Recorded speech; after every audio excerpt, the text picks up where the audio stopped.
for listening to Uncle Sam's Soccer Podcast, keeping you up to date with the latest in American soccer. And don't forget to subscribe.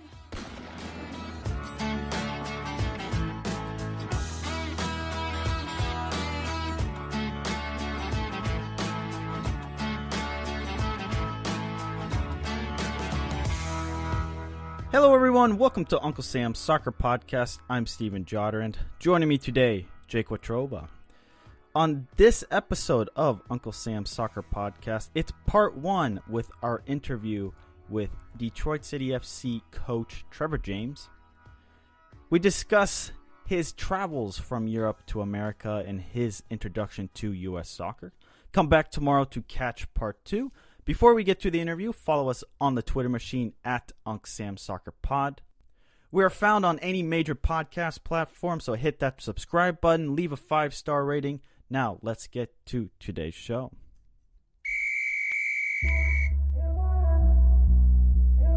Joining us right now is Detroit City FC newest head coach, Trevor James. Trevor, how are you doing? Yeah, good, thanks. How are you guys? We're doing well. We're doing good. Thanks for joining us, Trevor. You've had a deep and long experiences working with the sport. You were scouting for FC Barcelona, Newcastle, Sporting Lisbon, and even the English national team. Just talk about your experiences in Europe before moving to American soccer.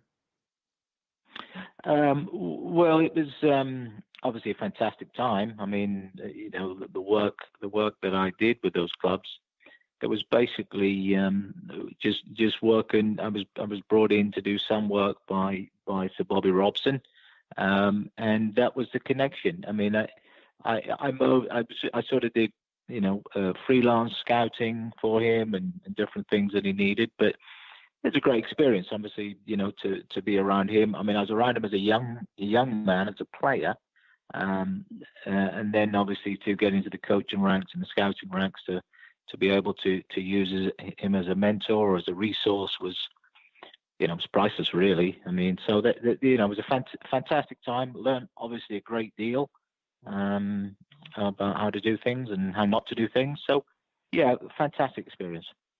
Was there one situation or one experience that stood out over the others? I think the time at Porto was, it was a great time of our, out of all of them, I mean, there's so many, but the Porto, when Bob was at his most successful at Porto, and the group of players he put together and just the way he handled them. Obviously, it's learning process of managing international players and from different cultures and so on. I think that was a highlight of it, because he actually managed to develop a group there and play such an attractive game or style of football, if you like, and obviously the results and show that. I mean, they went on to win the league back to back and play in Europe, and obviously the success was built from that time with Sabah. So I think that was probably memorable for me, the Porto, and just the fanatical supporters in Portugal, and obviously the rivalry between Benfica and Sporting and so on. So yeah, I think probably Porto will stick with me for a bit. Well, Trevor, you've had experiences with these massive clubs over in Europe, with Newcastle and Barcelona. What brought you to the United States? Well, I've been in I've had a home in the United States for over 30 years. I mean, 32 years. People, even when I worked in some of those capacities you just named, I always had a home base in California, and I would travel from there and I would travel back home. So what brought me to US originally was when I was playing. I was coming, really, I had a number of injuries. I come to the end of playing, and I came over to try to play. I came over on a loan period to play indoor soccer for the Los Angeles Lasers, if you remember that. There was no outdoor league at the time. It was after the original NASL and before MLS, and there was no real outdoor professional league. So I came to play there, but when I got here, the actual league folded. So it was a real, a real strange time to be in the US for, in soccer, basically. So that's what initially brought me here. Made a number of contacts. I got in, with my coaching qualifications. I got into coaching, and I would go backwards and forwards, obviously with work with positions as you've mentioned. But I always had a home here. So, when MLS started, it was really an opportunity for me to try to get involved with MLS. It didn't happen for a number of years. I didn't play in the league, which I don't think helped. Obviously, the coaches they were hiring initially were experienced college coaches, and successful college coaches, I should say. Like Ziggy's and Bruce and these people. So I didn't get an opportunity. So I looked to get an opportunity early on in MLS, but didn't get one. So that's why really I kept working abroad, because if I could have got a job in MLS when it started, I probably would have done so. Jake, I know you have a follow-up question. Let me just ask you this, Trevor. What was the discussion happening in Europe regarding American soccer when you're talking about before MLS? Because MLS completely shifted the conversation regarding soccer on the global scale, even early on. America here that comes with its newest league, and for a while there was a dead period without any outdoor American soccer leagues. Yeah, no, it was looked on that. It was looked as if if you want to go from Europe or from certainly the UK, it was looked upon as that it wasn't going to be played here. It was a football, baseball, basketball country, and it wouldn't be accepted. But there was people who'd never been here, never seen it. So which is normally the case, isn't it? People judging it without really experiencing it or seeing what's going on. So I think that was that. Obviously, people would try to, when the NASL was around, players would come on loan from UK or European teams, and certainly had a taste of what it could be and the lifestyle in certain cities. So I think there was always an eye on if they got a league, it would be good, but don't think they'll ever get it. I think that was probably the general sort of feeling. But as you say, when MLS it's changed, initially changed, of what the league was going to be, and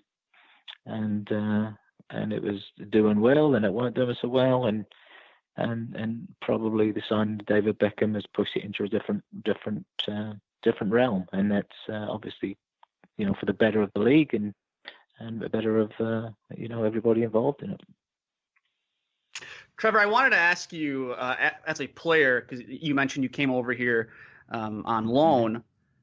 Mm-hmm. What are some of the biggest challenges for a player going abroad to play soccer? Right. Well, I better clarify. When I say as a player, a lot of people might disagree with that, because if they've seen me play, they probably wouldn't agree with that. So let me get that in there. But now the difference is, I think, is just for me anyway, it was just the fact that you come from an environment where it's full on as far as that you're training, you're playing, you're preparing, you're thinking about the game for the most part, to suddenly come, in my case, to a culture which was, you work very hard when you train for a couple of hours, but basically it wasn't thought of, and it was, it just, you trained and you turned up for a game. There was not a lot of thought into it or preparation into it. It was not as it didn't seem as serious. Now I'm sure the players were as serious, but it just didn't seem it. Everything was a little bit more relaxed, and it's you're not in such a hotbed of criticism and the rest of it, which obviously you are in professional leagues around the world, which is now in MLS. So it's very competitive now. So I think it was a point. It wasn't as competitive as I was used to. Trevor, let's talk about the multiple stints within U.S. soccer as a whole. You were the assistant coach for the Galaxy, then being promoted as the director of player development. You oversaw the creation and growth of the LA Galaxy Youth Academy. Then you spent time with the Fire in the 11. How do those experiences compare to the experiences in Europe? Well, in between there, actually, between the Galaxy and Chicago, I was actually in Portland, and that was Portland Timbers. But that was the closest out of those clubs. That was the closest that I've experienced in MLS as far as the culture and support base was at Portland. So that would be the closest. No, as I said, I think it's developed. I mean, it's certainly changed from my first position in MLS with the Galaxy. It changed by the time I went to Portland. It changed by the time I was in Chicago. So it's got more and more. But as I say, I think it just took time to build and for the communities of the clubs to get behind it and realize that they're part of it. Obviously, it's a massive part of US soccer is the fan bases as far as these clubs have. I mean, far more organized and far more committed probably than a lot of the fan bases or supporters groups, as they call them, in Europe. Obviously, there's one or two exceptions, but generally most clubs have a supporters group, but they're not as involved as probably all, the supporters groups here. I mean, even here in Detroit, the Northern Guard supporters group are, it's why they get 6,000-7,000 people at a game.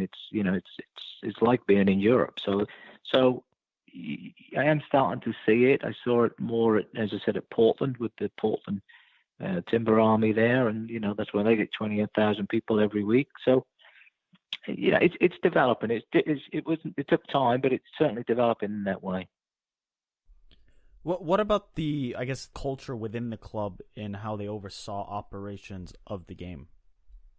Well, again, I think it was all a learning process. I mean, when they started, most teams had a general manager and a head coach, and the general manager, just like other sports, probably in the US, had a responsibility to find and sign players and have a big part in that side of it. I mean, that's probably the difference from what Europe was, because if you had a general manager or a president or whatever title the clubs would give them, they weren't really involved in the recruitment or the building of a squad. But in the US, obviously, the general manager does take on a responsibility to build the roster.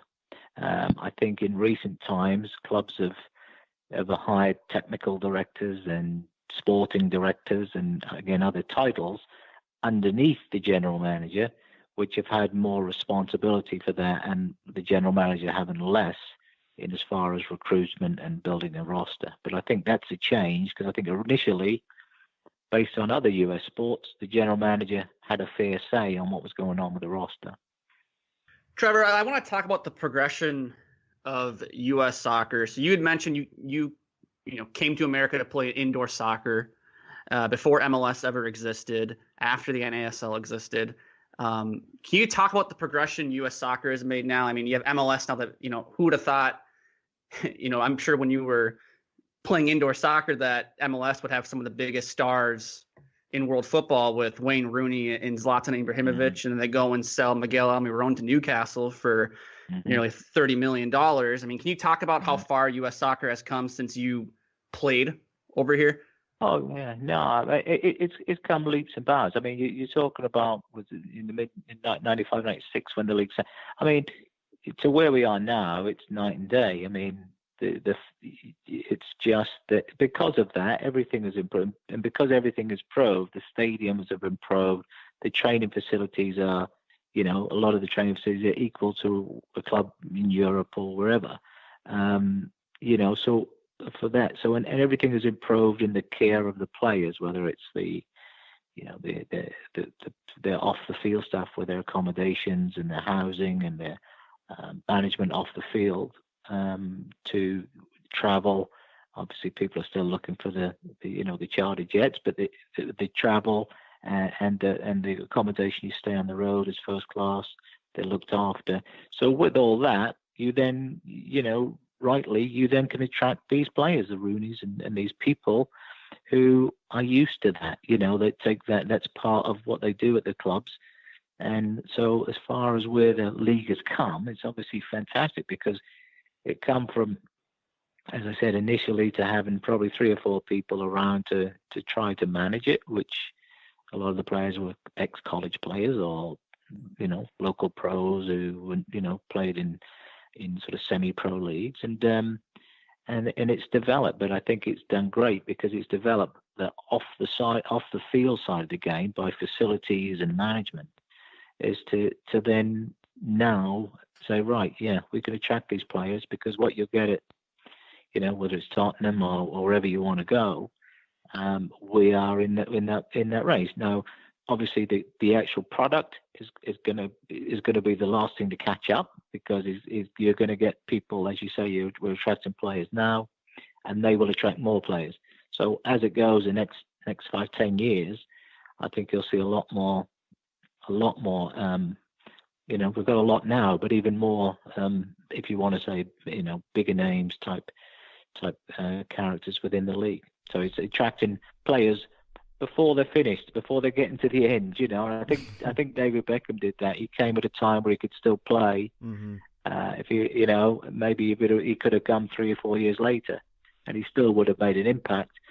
But the fact that he came when he could still play at the top level, I think was a massive sell for the league. And I think this is where you're seeing other players come now and seeing it as a place to come and play. I know that the commissioner wants to make it says a league of choice, and I think it's getting that way. I think it is getting that way, the number of players. So it's come on massively. So.